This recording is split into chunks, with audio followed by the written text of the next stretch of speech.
Bueno, buenas tardes a todos. Muchas gracias por estar aquí. Gracias a Letras Corsarias siempre por el espacio. Y desde luego gracias a la responsable de que este lugar esté hoy muy lleno y que estemos bien apretaditos, que es Marta Jiménez Serrano. Voy a hacer una breve presentación para situarnos, por si hay alguien que no ha leído el libro. Y me gustaría hacerlo desde el vínculo que creo que Oxígeno tiene un propio con los nombres propios. En Los nombres propios, esa novela de formación que cuenta hoy con 14 ediciones y por ahí va también Oxígeno, Marta nos advertía del carácter escurridizo del lenguaje. Nos recordaba que nunca dejamos de aprender palabras y que incluso aquella que creíamos comprender de todo esconden siempre nuevos significados. En este territorio incierto entre aprender y desaprender en el que habitan los nombres propios, hay una frase que me gusta mucho para hablar luego de Oxígeno. Marta dice: la gente elige una palabra y se encalla en ella para siempre. Tú buscarás, renombrarás las veces que haga falta. Creo que Oxígeno encarna un poco esta idea, al menos desde dos puntos de vista. Por un lado, porque demuestra que la edad es irrelevante cuando se trata de volver sobre las palabras. Siempre están ahí, esperando adquirir nuevos matices. Es posible, y lo digo con cierta convicción, que antes del 7 de noviembre de 2020 palabras como oxígeno o monóxido de carbono o caldera significaran otra cosa para Marta, algo desde luego menos íntimo y menos corporal. Por otro lado, esa necesidad de renombrar tiene que ver con el propio proceso de escritura. Mientras veíamos nacer los nombres propios, que asoma también en las páginas de Oxígeno, y 2 años después el libro de relatos No todo el mundo, publicado en 2023, Oxígeno seguía gestándose en silencio. Desde 2020 hasta hoy, este texto ha buscado las palabras necesarias para nombrar no solo aquello que dejaba un trauma, sino también aquello que la memoria vuelve borroso, impreciso, casi inaccesible. Porque el lenguaje solo puede ser solo así, fragmentado, entrecortado, cuando tienes en el cuerpo una cantidad peligrosa de monóxido de carbono proveniente de una caldera cuya llama sale amarilla y no azul, cosa que hemos aprendido gracias a Oxígeno, que tiene que salir azul. Cuando te quedas tumbada en el sofá, con náuseas, sin ganas de moverte, sin apetito siquiera para esas alcachofas con jamón que te ha preparado Juan. Cuando Juan, que también se está intoxicando poco a poco, insiste en que hay que comer, tú te levantas, das unos pasos, vas hasta el baño y ahí te desplomas. Y es ahí donde empieza pues Oxígeno, la primera página pues empieza justo ahí. Y precisamente a raíz de todo esto quiero empezar a partir de ahí pues todo el diálogo sobre pues el concepto de escritura, ¿no?, de este libro que efectivamente se gesta a lo largo de 5 años, pero sobre todo pues creo haber leído pues en alguna entrevista que al principio pensabas utilizar la tercera persona, luego vas hacia la primera, y me parece también muy curioso pues que el primer párrafo empiece con esta tercera persona y que luego ya a partir del segundo con esa primera. Muchísimas gracias, qué buena introducción. Hola a todos, buenas tardes. Me reconcilia con la humanidad ver una librería así de llena un lunes. Así que gracias de verdad a todos por venir y por prestaros a la conversación. Luego os vamos a hacer preguntar, aviso, porque yo he venido en realidad también a escucharos a vosotros, así que podéis ir pensando. Y la pregunta era así. Claro, el libro se escribe durante, sí, más o menos 5 años y pasa por muchísimas fases esa escritura, ¿no? Yo empecé a escribirlo en tercera persona. Ahora pienso que para generar una distancia de algún modo con algo que en ese momento no la tenía, ¿no? O sea, cuando el evento estaba todavía muy pegado a mí, necesitaba un poco de distancia para narrarlo. Entonces hice esta tercera persona y con el curso del tiempo me di cuenta de que no tenía absolutamente ningún sentido, que el tono era otro, que era algo que me había pasado, que saber lo que es estar muriéndose es raro y que tenía sentido contarlo en primera persona. Y enseguida entró a ese tono de primera, que es verdad que comienza con una tercera, que también creo que pretende, porque uno de los retos del libro era atender a determinados temas universales, ¿no? Yo tenía muy claro que la anécdota en sí misma, por muy brutal que fuera para mí, era irrelevante para la humanidad y que solo con la anécdota no había libro. Entonces empieza con una tercera un poco panorámica, que además es casi policíaca, da un poco la escena del crimen, ¿no? Y esa tercera persona, que además es una tercera persona impersonal, es un I, me daba ese pie también que luego se arrastra durante toda la novela como para esa falsa sensación de objetividad, ¿no? Evidentemente nada es objetivo, pero yo hago este juego literario de todo lo que voy a contar fue así, todo lo que voy a contar es objetivo, y ese I en tercera me da un pie como para mostrar una escena como si fuera casi de, bueno, eso, de el policía narrando lo que vio cuando llegó allí, ¿no? Así como de novela policíaca. Y a partir de ahí ya entro en una primera que parte de esa excusa de esto es lo que había, no me lo estoy inventando yo. Y luego una cosa que sorprende es esa mezcla de géneros que vemos en tu novela. Se mezclan ahí pues recuerdos de infancia, pero también artículos periodísticos, la Constitución. ¿Cómo llegaste? O sea, me imagino que sigue un poco el curso del libro, ¿no? Tú vas escribiendo, vas investigando y poco a poco esos fragmentos van teniendo un sentido, porque siempre dicen que no hay un sentido, pero ¿cómo fue, digamos, pues crear un hilo entre estos elementos? Claro, no, en la novela hay mucho sentido, donde no lo hay es en la vida. Y claro, era un reto expresar el sinsentido de la vida desde una novela, porque la novela tiene que tener una estructura, tiene que tener un sentido y tiene que tener, como tú dices, un hilo. Yo tuve muy claro desde el principio que la estructura básica, digamos, iba a ser que el libro empezaba conmigo desmayándome y terminaba conmigo abriendo los ojos, y que toda la parte de, digamos, lo del monóxido se iba a contar en orden cronológico, y que de ahí iba a haber flashbacks y flash forwards, ¿no? Que en realidad son lo que para mí hace la novela, porque la novela es todo lo que está dentro, los recuerdos de infancia, el arco del personaje va por ahí, ¿no? No va tanto por lo que ocurre, los hechos los necesitamos para entenderlo, pero el arco del personaje en realidad no está ahí, sino que está en el otro lado, ¿no? En todas esas otras partes, que se fueron componiendo de las maneras más variadas, algunas muy orgánicamente. Toda la reflexión sobre lo que es un hogar, la vivienda, etcétera, salió sola, partía de la trama principal, digámoslo así, y salió de manera muy natural. De ahí salió de manera muy natural las camas en las que yo había dormido, las mudanzas que había hecho, y de ahí llegó a mi abuela. Hay cosas que fueron llevando unas a otras, ¿no? Luego hubo cosas que fueron más deliberadas. En una primera versión del libro la relación de pareja no estaba, y yo me lo leí y era como, bueno, es que aquí faltan personajes, nos da igual que se muera esta gente porque no sabemos quiénes son, ¿no?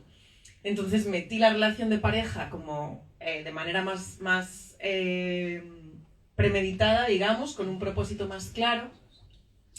Y luego las partes de los artículos periodísticos, los artículos de la Constitución y todas estas cosas salieron de manera también más o menos orgánica. Son cosas que yo busqué para escribir la novela y me di cuenta de que funcionaban muy bien insertándolas. Le daban a la novela esa sensación de realidad y de objetividad que quiero que la novela tenga. Me encantaba el contraste entre los textos más técnicos y los momentos más emocionales de la novela. Creo que subrayaban también la emoción, y creo que hay cosas que se cuentan solo mostrándolas. Yo he hecho un ejercicio muy deliberado de no añadir, de no adornar, de que la historia se cuente casi por montaje cinematográfico, ¿no?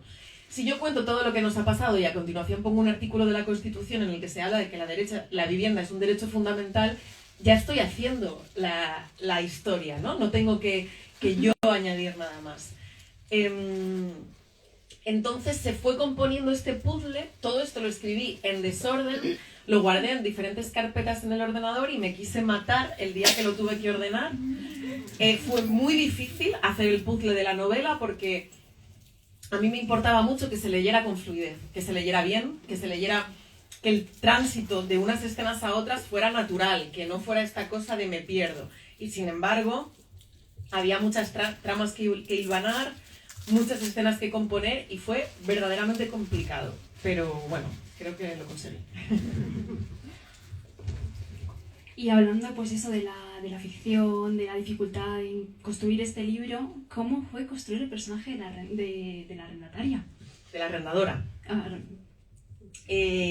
Fue muy difícil. El personaje de la casera Fue muy complicado porque yo, digamos que como escritora, comprendía que esta villana de Marvel, en realidad, necesitaba claroscuros, necesitaba grises, que sería muchísimo más interesante presentarla con contradicciones humanas y tal.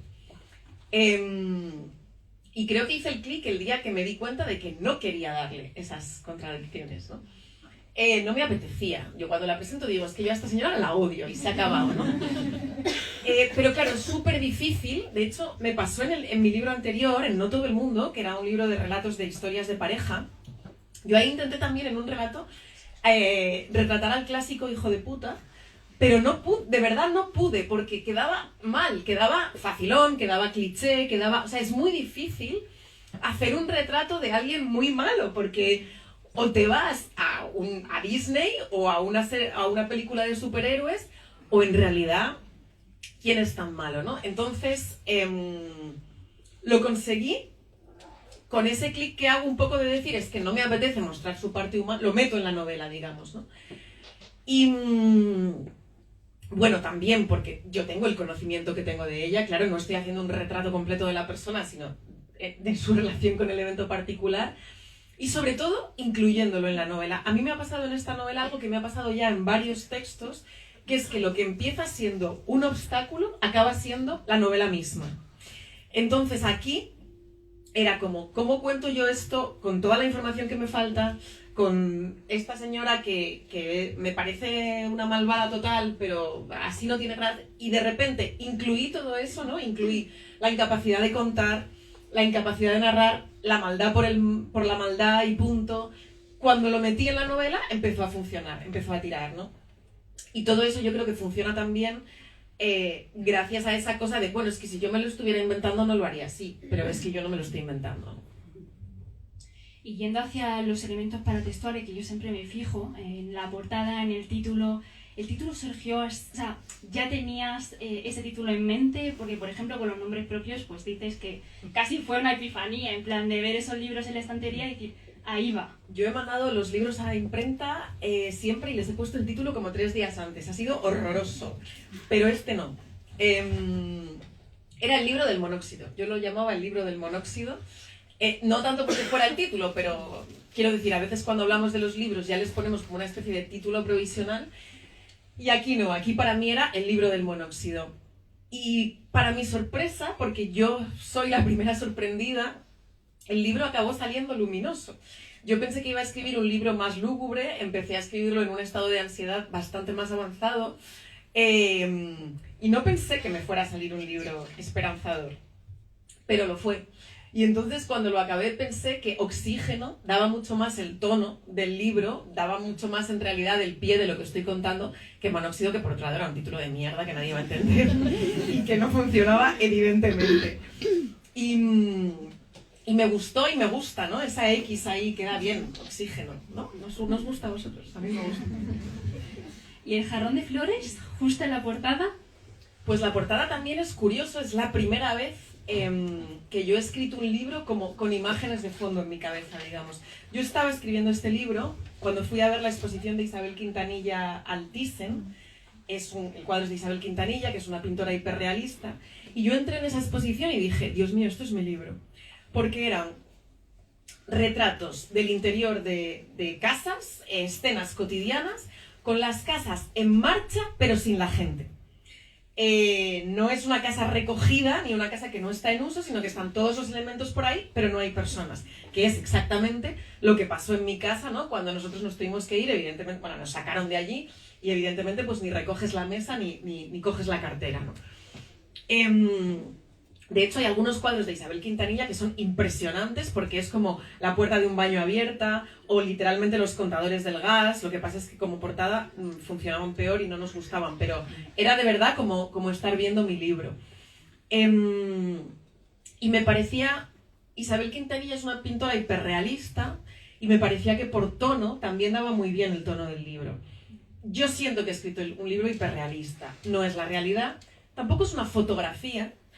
Es un cuadro, hay una intención artística, ¿no? Hay una intención estética, pero el propósito es el hiperrealismo, ¿no? El mostrar cada detalle.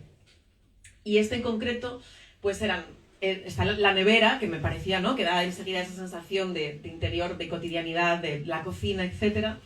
Y dos pensamientos en un vaso que me parecía que daban también muy bien como el tono de la fragilidad de la vida, ¿no?, de algo que bueno, que de momento está vivo, pero que se acabará. Y no sé, me parecía que todo, me emperré muchísimo, le rogué a Alfaguara, por favor, que consiguieran esta portada. Y me la consiguieron, y también, si es que ha quedado más bonito, ha quedado muy bonito. Y algo que me sorprendió especialmente que fue el uso de la ironía. O sea, muchas veces cuando vienen aquí autoras, pues les pregunto si es que hay ironía. Por ejemplo, a Laura Cebela me dijo, mira, me surgió sola. A Gemma Ruiz Pará me dijo, mira, la ironía es para hacer crítica social. En tu caso, la ironía es para tomar distancia, te surgió sola. ¿Cómo planteas ese recurso? Pues el humor salió de repente. Yo no quería, yo ya os digo que iba a hacer un libro súper serio, así como de escritor con barba. Pero no me salió, por lo que sea. Y de repente me salió el humor, y está bien, pero lo tuve que encajar, porque lo que yo no quería es que el humor fuera una evasión contra la gravedad de lo que estaba contando, o una coraza. O sea, no quería que el humor es maravilloso y sirve para muchísimas cosas, según cómo lo usemos, ¿no? Y muchas veces sirve para evadir o para protegernos, y eso era lo que yo no quería. Entonces, cuando empezó a salir el humor, lo que intenté es que sirviera un poco, creo que ayuda, que le da un poco de aire al libro, que también las partes más graves pueden serlo por contraste con las partes de humor, pero no quería que fuera como que le restara peso a lo grave, digamos, ¿no? Y luego, por otro lado, a mí me parece que funciona bien. A mí me gusta mucho este tipo de tono como lectora también y como espectadora en películas y demás, ¿no? Porque creo que así es la vida. Todos nos hemos reído en un tanatorio. Entonces, no me creo mucho tampoco determinados relatos de drama continuado, ¿no? Estar siempre aquí arriba en el drama. Creo que, al menos claro, depende del libro que estemos leyendo, pero en esta aspiración hiperrealista, yo creo que en los momentos más complicados pensamos cosas absurdas, como menos mal que me puse unas bragas bonitas, ¿no?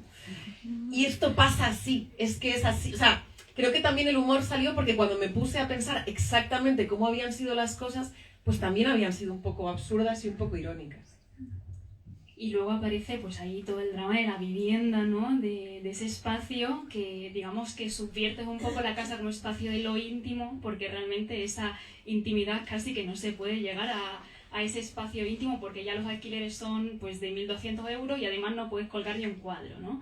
Me imagino que habrá surgido poco a poco al tener que hacer un relato en torno también a la casa, donde la casa tiene un lugar pues protagonista.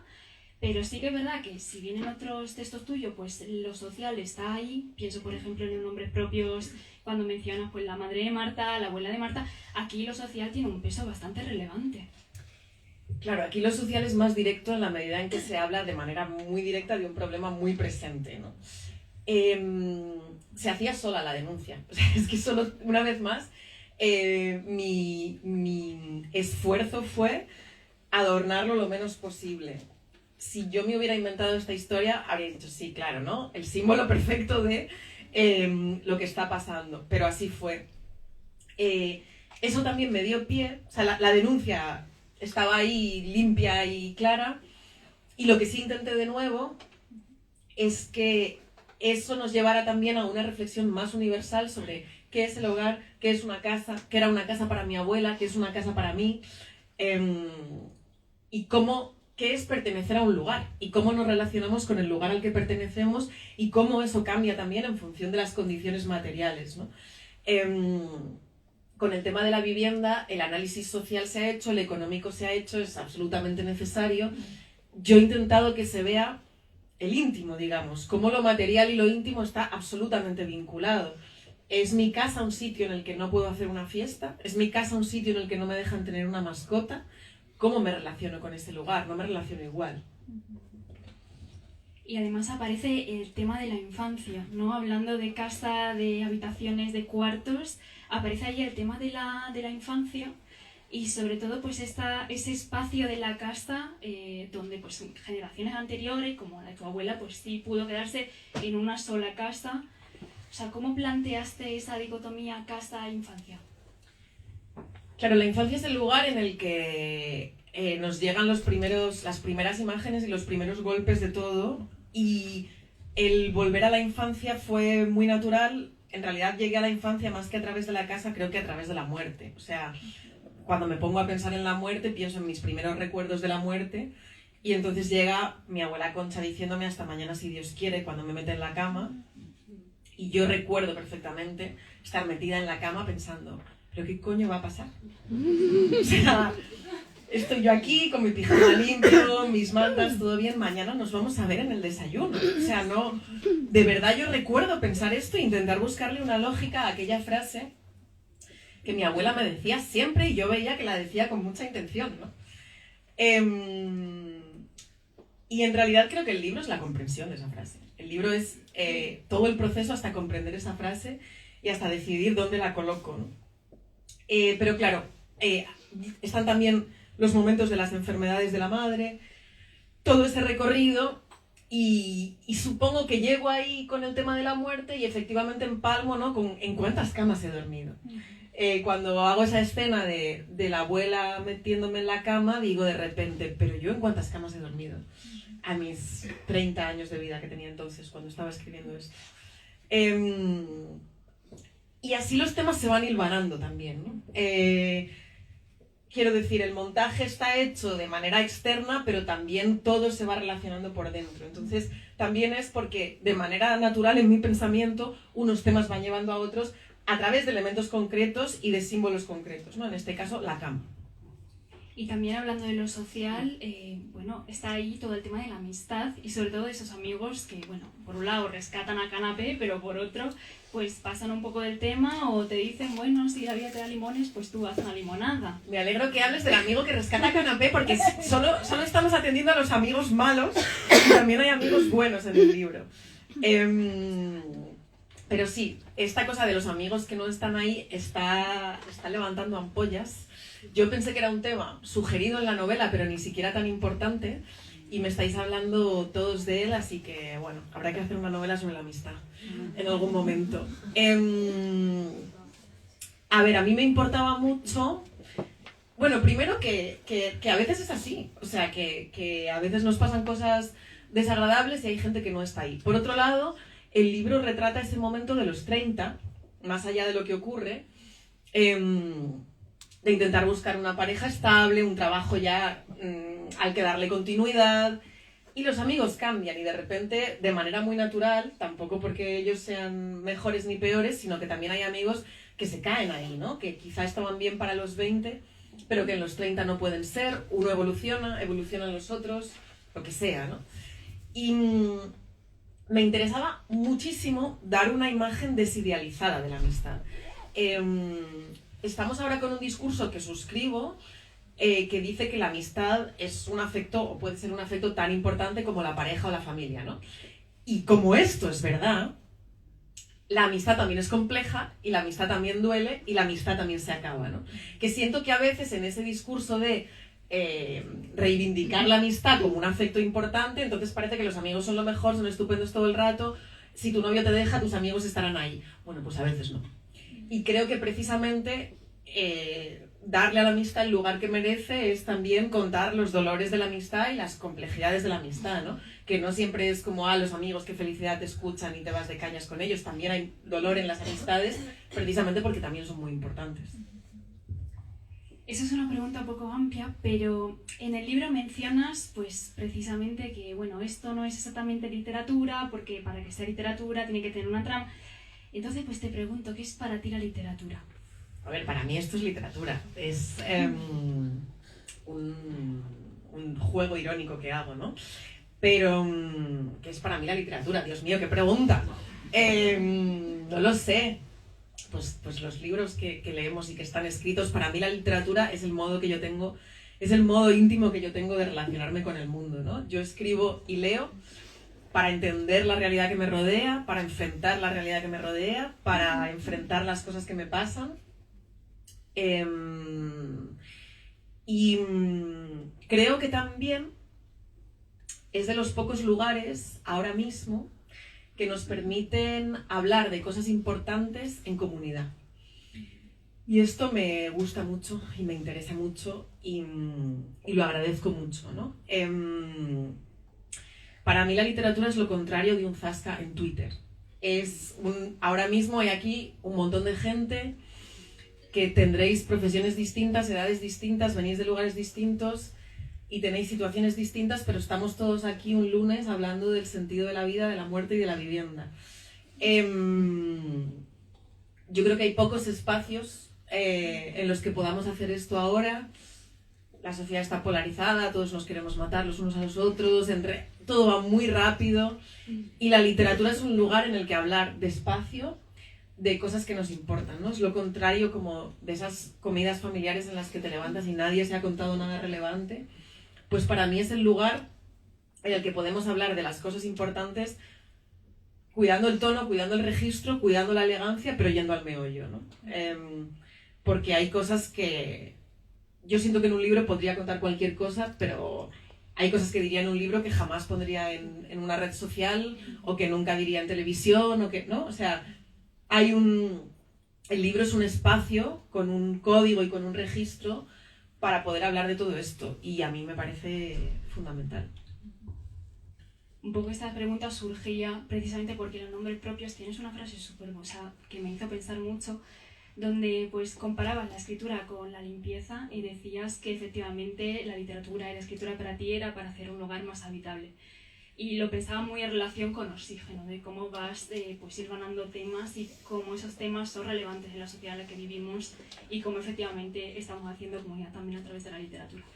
Bueno, hemos hablado de escrituras y ahora me voy hacia el concepto de escritora, porque creo que en Oxígeno también se ve todo el recorrido, tu trayectoria literaria.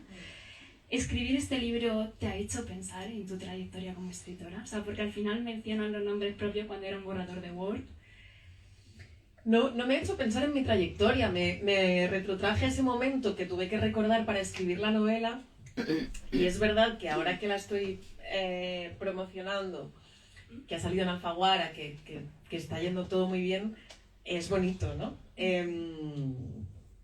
Es bonito, me da mucho cariño pensar en esa Marta que estaba tan nerviosa, que no tenía editor, que no sabía si iba a publicar algún día y pues nada, si pudiera ir y decirle, tía, va a ir genial, es bonito, es también, creo que durante todo el libro hay una extrañeza en la narradora de quién era esa, ¿no? Claro, escribes... El libro también habla, creo, de crecer y de evolucionar y de cómo cambian las cosas. Entonces yo me pongo a escribir desde la posición de la narradora años después y es como, ¿quiénes eran esos amigos? Algunos ya no los tengo. ¿Cómo era mi pareja al principio? ¿Quiénes eran esos? ¿Por qué le gusté yo a él y él a mí? Ya no nos parecemos en nada. ¿Quién era yo antes del accidente? ¿Quién era yo antes de publicar? ¿No? Hay una extrañeza, que es la extrañeza que tenemos cualquiera de nosotros si vemos una foto de hace 10 años y por un lado dices, soy yo, y por otro lado dices, ese jersey ya no. Entonces, creo que el libro tiene mucho de eso y que eso atraviesa en realidad casi todas las capas, ¿no? La de los amigos, la de trabajo, la de la pareja, la de la casa, que tampoco es la misma casa ya, o sea, hay algo de ese mirar atrás y decir, ¿quién era yo? Bueno, ¿te apetece leernos algo? Vale.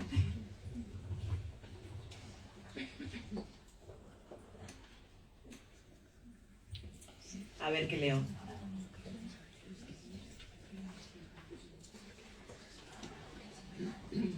Leo al final igual. ¿No? Leo como para cerrar. Es que si leo ahora ya va a sonar como a chimpún, ¿no? ¿Qué hora es? Vosotros tenéis preguntas. Preguntad vosotros primero y luego leo yo, ¿no? Vamos a eso.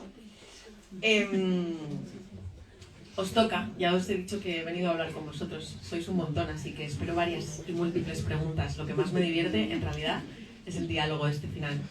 Así que os escucho y sostendremos el silencio incómodo el tiempo que haga falta hasta que alguien no pueda más y presa del pánico levante la mano. Se me escucha bien sin micro, ¿verdad?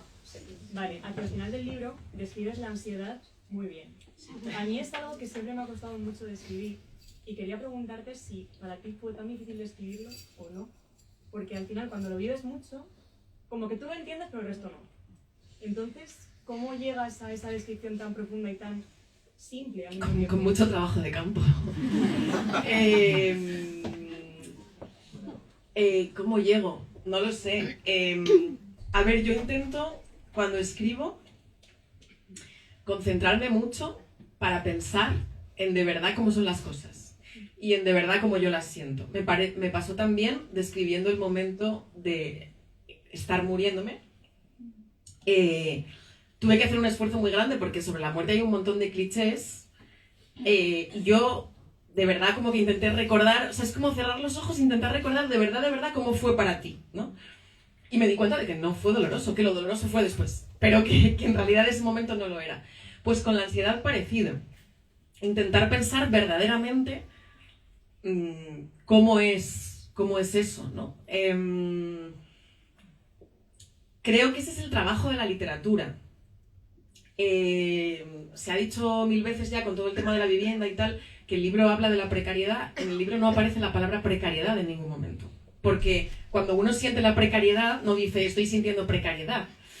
Entonces, creo que el intento es como de verdad intentar ver cómo son las cosas si yo cierro los ojos y pienso en cómo las vivo, ¿sabes? E intentar ponerle palabras a eso.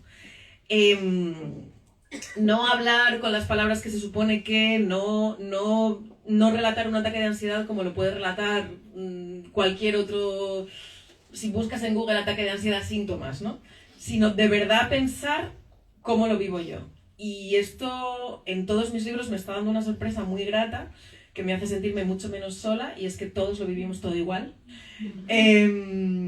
Pero para eso hay que pensar mucho eso, como la sensación que tengo yo, intentando que no se contamine de nada más, ¿no? Del lenguaje periodístico, del lenguaje psicológico, por ejemplo, en este caso, sino de verdad cuál es la sensación mía. A mí me ha gustado muchísimo el libro, creo que lo voy a volver a leer porque al escucharte creo que he perdido bastantes cosas, pero me llamó muchísimo la atención el agradecimiento que haces al personal sanitario que te ayudó. Eso a mí me ha impresionado porque siempre parece que es una cosa que el personal tiene que hacer y no lo reconocemos. Y yo en el libro me llamó muchísimo la atención y me Muchísimas gracias. Yo creo que es un libro lleno de agradecimiento. También tienes un poquito de venganza, pero creo que es un libro lleno de agradecimiento. Y los trabajadores del SUMA que me sacaron de allí no solo llegaron a tiempo, no solo fueron eficaces, no solo traían todos los recursos que había que traer y todo funcionó bien en ese plano, sino que además fueron tremendamente calurosos y simpáticos y majos conmigo, ¿no? Y cuando uno está en esa situación de vulnerabilidad, no sé si hay mayor sensación de vulnerabilidad que estar en bragas en una camilla creyendo que te mueres, supongo que hay muy pocas sensaciones de tanta vulnerabilidad, que sean cálidos contigo es fundamental, ¿no? Y he intentado también transmitir eso casi como concepto, ¿no? O sea, es que también es muy importante la parte emocional, la parte humana y la parte creo que la experiencia... Bueno, está el reverso, ¿no? Con la arrendadora, más allá de la negligencia, que fue tremenda, pero yo creo que lo peor de la arrendadora es la falta de humanidad posterior, el invalidar el dolor, el hacer como que no ha pasado nada, ¿no? Y aquí es como lo contrario, es como no es solo que esté funcionando lo que tiene que funcionar a nivel material y eficaz, sino que además un momento que podría haber sido terrorífico a nivel emocional, yo me sentí cuidada y me sentí muy acompañada. Que tenía preguntas sobre el libro, pero desde que se llenó la librería hoy se me han borrado todas y me ha surgido otra. A ver. Te das cuenta el perfil del público que tenemos, ¿no? ¿Qué pasa con los hombres? ¿Que no nos morimos? ¿O no leemos? ¿Qué pasa con los hombres? Muchas cosas. Pasan muchas cosas. A ver, el perfil cultural, o sea, las lectoras llevan siendo el Decamerón de Boccaccio, en su introducción, dice que las lectoras son el público objetivo, ¿no? Las mujeres han asistido más a los eventos culturales desde hace mucho. Sí, los hombres os morís igual. No sé, no tengo la respuesta. Estaría genial. Esto se está grabando. Bueno, voy a decir educada y elegantemente que creo que por educación y por hábitos sociales y culturales escucháis menos. Y de hecho, muchísimas veces, no ha sido tu caso, te lo agradezco, pero muchísimas veces en las presentaciones los hombres son los que no tienen una pregunta sino un comentario, ¿no? Sí. Entonces, creo que las mujeres estamos más acostumbradas a poner en común. Antes era en el lavadero, en la cocina, con las vecinas, con las amigas, y ahora es también en las librerías, afortunadamente.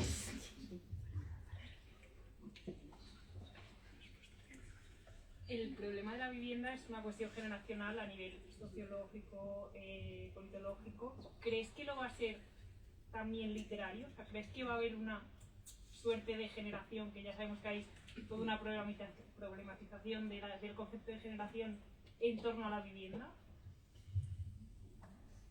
A ver, sí y no. Creo que vivimos en un momento súper líquido y súper voluble, y creo que un tema literario que está tomando muchísima fuerza hoy es qué hay de sólido y a dónde pertenezco. Y la respuesta de eso es la casa, muchas veces, sea la que sea, por ausencia, por tal cual. No creo que la precariedad de los alquileres vaya a ser un tema literario que quede para los anales de la historia, ¿no? Pero que en estos momentos el hogar como concepto sí puede pasar a ser un tema literario importante, sí lo creo. Porque es algo que en otras épocas se daba por hecho, incluso en épocas terribles donde había peste y horror y sistema feudal, casa tenías. O sea, esto no era un tema, ¿no? El techo no era un problema.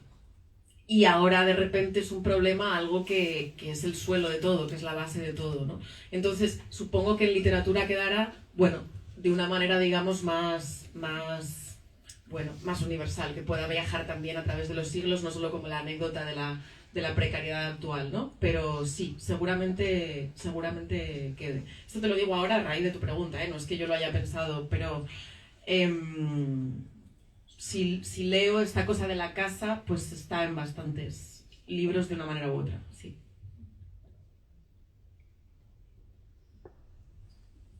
Sí. Sí, bueno, mi pregunta no es tanto sobre la temática, sino sobre el género. Has utilizado palabras muy interesantes como hiperrealismo, objetividad, imposibilidad de objetividad, entonces creo que puedo anticipar un poco. No he leído Oxígeno, he empezado a leerlo justo ahora, pero sí he leído los nombres propios multitud de veces, lo he regalado, y veo que utilizas mucho tu experiencia y las vivencias para escribir. Entonces no sé en qué género te encasillas cuando escribes, si intentas escribir algo relacionado más hacia la autobiografía, o debido a esa fina línea que hay, esa imposibilidad de escribir a veces sobre la autobiografía, si tiras más hacia una novela autobiográfica, ¿dónde te encasillas a ti misma? Era el género de terror, claramente, sobre todo para mis familiares.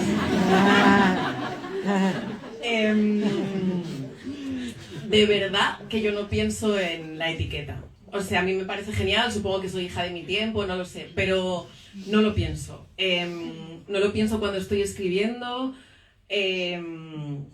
Ni siquiera diría que elijo el género en un término casi más obvio de relatos o novelas. Es como que cuando me viene la idea, ya me viene empacada, ¿sabes? Ya me viene en el género en el que la quiero contar. Este libro creo que es más explícitamente... Bueno, juega a te estoy contando la verdad, entonces creo que es más explícitamente biográfico. Los nombres propios tenía muchísimo de personal y tenía mucho de construcción de novela realmente. No todo el mundo, son todo personajes inventados y es todo tal. Yo lo que creo es que me interesa mucho la realidad. Yo no sé si algún día escribiré una distopía futurista, pero no tiene pinta. Lo que pasa es que creo que a la realidad se puede llegar de muchas maneras, ¿no? ahora estoy escribiendo poemas, que ya no sé ni cómo se relacionan los poemas con la ficción o la no ficción, pero si me pongo a pensar en narrativa, ahora me apetece mucho de nuevo volver a la ficción en el sentido de inventarme unos personajes, inventarme una trama y tal. Pero no pienso en absoluto en las etiquetas, esto es una cosa de después, de los editores, de los periodistas. De hecho, cuando yo estaba escribiendo este Oxígeno,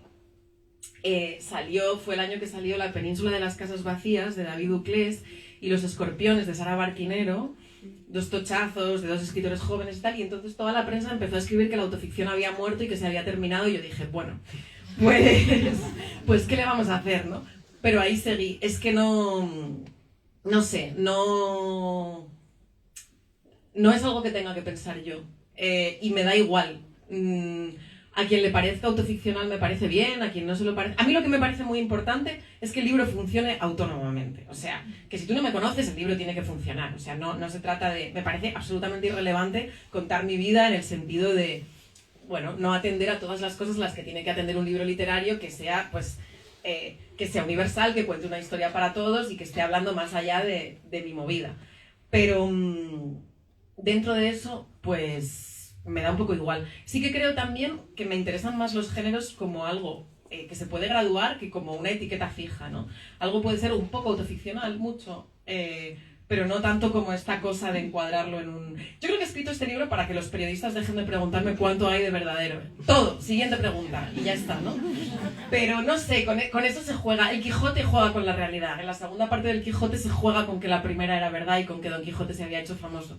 Es que me interesa ese juego, realidad-ficción, en realidad, y a veces lo escoro más a un lado y a veces al otro.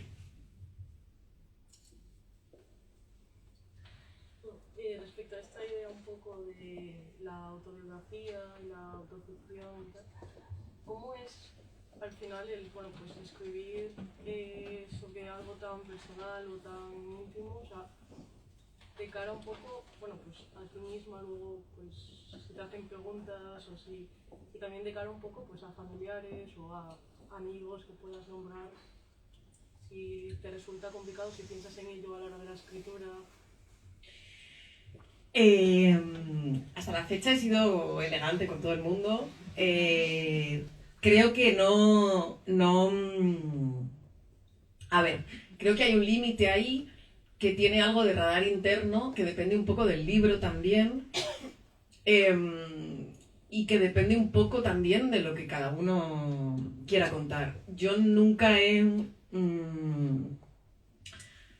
o sea, siempre me han importado más las relaciones que tengo en la vida real y nunca he pretendido enfadarme con alguien ni nada así. Yo qué sé, pues en este libro a mi madre le pregunté, oye, ¿puedo contar qué te pasó de esto y lo otro?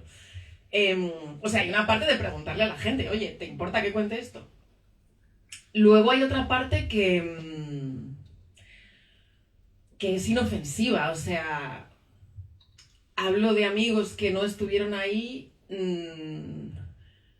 ¿qué más da? O sea, quiero decir, ellos saben, los amigos que han dejado de ser amigos míos ya lo saben, pero al mismo tiempo no estoy contando nada en el libro. ¿Quién no ha perdido amigos, no? O sea, creo que hay en muchas cosas en las que se da más sensación de intimidad que intimidad verdadera de que yo esté contando nada de nadie, ¿no? Y no lo sé, es... ¿Cómo me relaciono con ello? Es curioso. Es bonito. Creo que hay una parte en la que hablar desde la honestidad es lo que hace también la conexión, es lo que hace que el diálogo sea bonito y enriquecedor. Por otro lado, tengo muy clara la diferencia entre los libros y mi vida, ¿no? Y los libros no son literales y hay muchísimas cosas que no cuento. Claro, yo entiendo, me encanta porque esto es lo que yo pretendo, que dé toda una gran sensación de intimidad y realidad. Pero claro, para saber cuánto he contado habría que tener el baremo de la realidad y ese no lo tenéis, ¿no? El otro día me decía mi mejor amigo, uy, si no cuentas una mierda en realidad, ¿no? Entonces, no lo sé, hay un punto de, también cada libro tiene una mirada y hay un punto en que ese límite también te lo da el narrador, ¿no? Esto es como cuando tú dices, mi amigo Pedro nunca diría eso. pues tú pillas un narrador y es como, bueno, este narrador nunca diría según qué cosas, ¿no? Entonces, si uno coge un narrador que sea elegante, que no sea obsceno, que no sea morboso, pues creo que no hay mucho problema.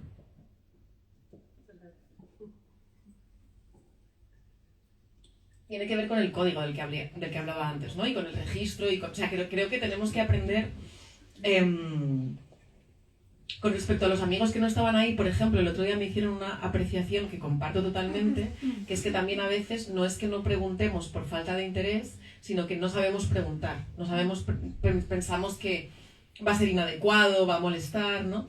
Y creo que tenemos ahí unos deberes que hacer con cómo hablar de lo íntimo y de lo emocional, porque creo que la respuesta no puede ser no hablarlo.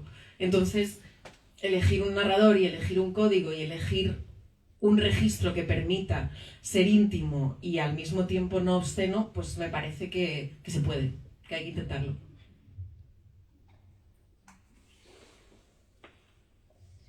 Venga, más, que ya estáis embaladitos.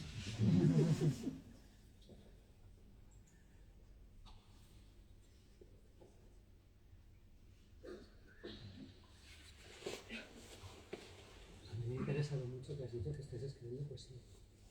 Sí, ya escribí un poemario. Es un cambio muy gordo de chip. Es decir, ¿os resulta tan fácil pasar de...? Hacía 7 años que no escribía poesía y de repente me he puesto a escribir poesía otra vez. Y es un cambio de chip, sí. Yo creo que no solo es fácil, sino que lo necesito un poco. De hecho, nunca he escrito 2 libros seguidos del mismo género. O sea, escribí el poemario, luego escribí la novela, luego escribí los cuentos, ahora he escrito esto que nadie sabe lo que es. Y de repente he vuelto a la poesía. Yo creo que hay algo en cambiar que es refrescante también. Cuando acabo un libro, es como si por el momento ya hubiera aprendido, ¿no? Como si ya hubiera llegado a una pared con respecto a lo que puedo contar en ese formato. Entonces, bueno, tendré que seguir leyendo novelas y tal para volver a la novela, pero como que en ese momento es como haber llegado a un final. Entonces, cambiar de género me divierte cambiar de chip y creo que ayuda también a que las ideas entren distinto o a hacer las cosas distinto, porque si no, claro, si yo acabo No todo el mundo y sigo escribiendo relatos, es mucho más difícil, como haría una copia, yo creo, ¿no? Y no me interesa nada, me aburre muchísimo copiarme a mí misma. Si con 60 años empiezo a hacerlo, avisadme. Pero me aburro yo. Creo que todas las cosas que hago para los lectores las hago primero para mí, porque de un modo un poco extraño yo soy la primera lectora de mi libro y si yo me estoy aburriendo, mal. Entonces creo que cambiar de género pero lo hago muy natural, tampoco es algo planificado. De repente como que acabo algo y digo a otra cosa. Pero en el libro hablas de la precariedad. Esto no puede ser calificado menos que un éxito. ¿No te sientes presionada por la editorial o...? Es decir, tienes toda la tabla periódica ahora mismo. Si fuera el editor, querría otro. ¿Y te sientes presionada por ahí? No, tengo una editora estupenda que me ha dicho que mis poemas son buenísimos. Habrá más novelas, pero como digo, creo que la literatura tiene otro ritmo y está bien que lo tenga. Si yo ahora intentase hacer algo parecido a esto para tener listo en 1 año y medio, saldría una catástrofe, os lo garantizo. Y luego también creo que hay gente más metódica y gente más... Yo creo que a mí me funciona la cosa cuando la veo clara, cuando tengo algo que contar, y hay una parte de eso que para mí no es tan regulable. Y no, en la editorial me escuchan, escuchan lo que tengo y de momento les parece bien.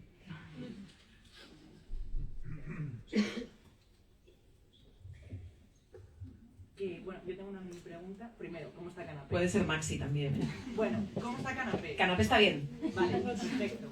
Bueno, y felicidades por el libro porque para mí está muy, muy bien escrito y Los niños a Cantabria me gusta mucho porque soy de allí. ¿De dónde eres? De Santander. Y mi pregunta era, para una persona que le gustaría sentarse ahí dentro de un tiempo, ¿qué consejo das?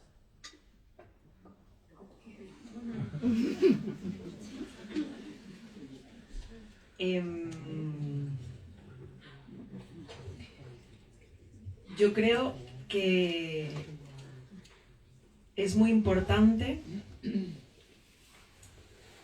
la fe de los demás en nuestra escritura. Entonces mi consejo sería compartir lo que estamos haciendo. La escritura parece solitaria y lo es un poco, pero yo no conozco a nadie que publique un libro sin habérselo compartido a varios amigos, a un editor, a un agente.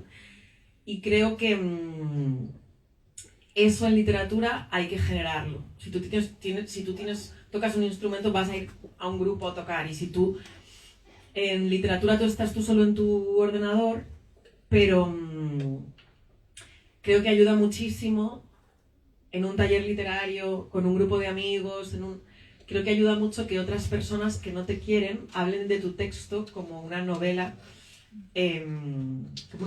o como un libro de relatos, o como lo que sea, ¿no? Entonces yo animaría a ponerlo en común y a rodearse de gente que confía en ello.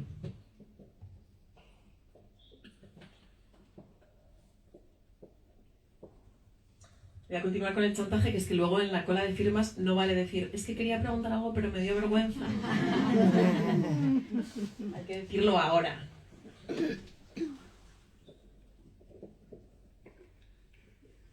No sé cómo vamos.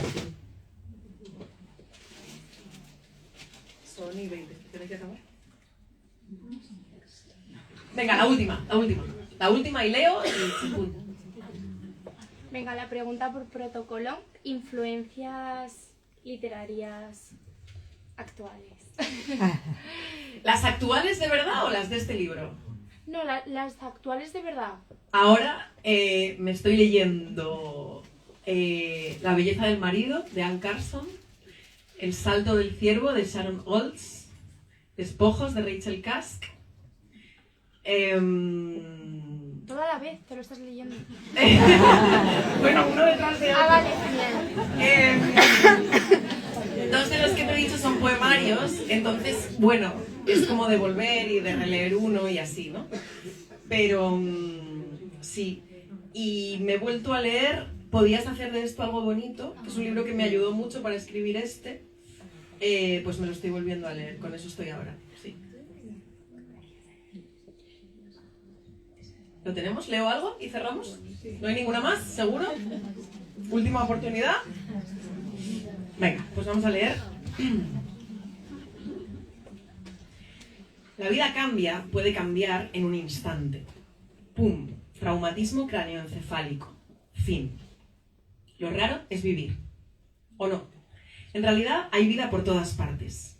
Miles de microorganismos se reproducen minuto a minuto en nuestro planeta, duplicándose como una gota que se parte en dos y genera dos gotas idénticas, y a su vez dos gotas, y a su vez otras dos.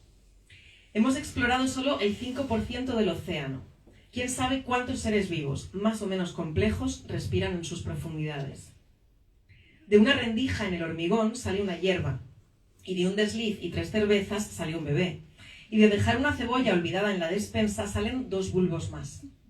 En la humedad sale el moho, y aunque hemos asfaltado medio planeta, sigue habiendo pájaros y moscas y cervatillos. Ahora mismo mis pulmones bombean oxígeno, y el aparato digestivo hace la digestión, y las falanges se mueven sobre las teclas, y los músculos abdominales me sostienen erguida, y los ojos brillan en sus córneas, y la lengua saliva, y en el cerebro miles de neuronas dan saltos para que yo esté escribiendo esto.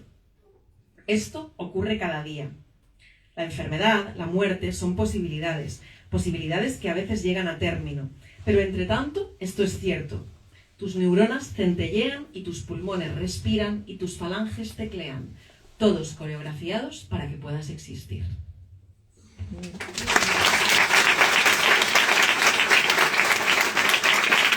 gracias. Gracias a todos.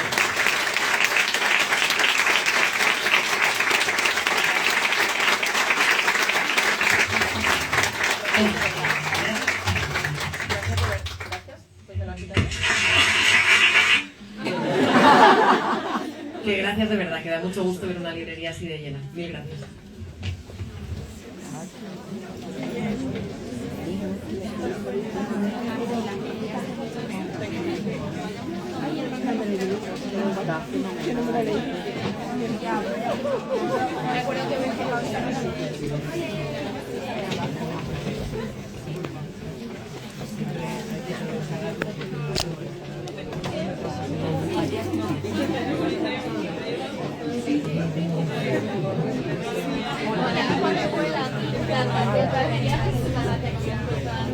Uy, no sé si vamos a comprar ahí.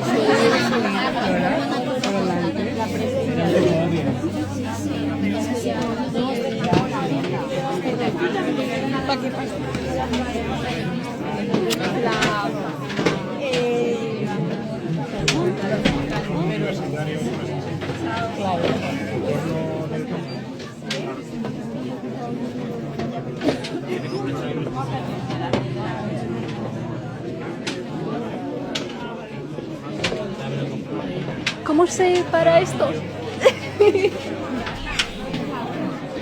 Tengo la sensación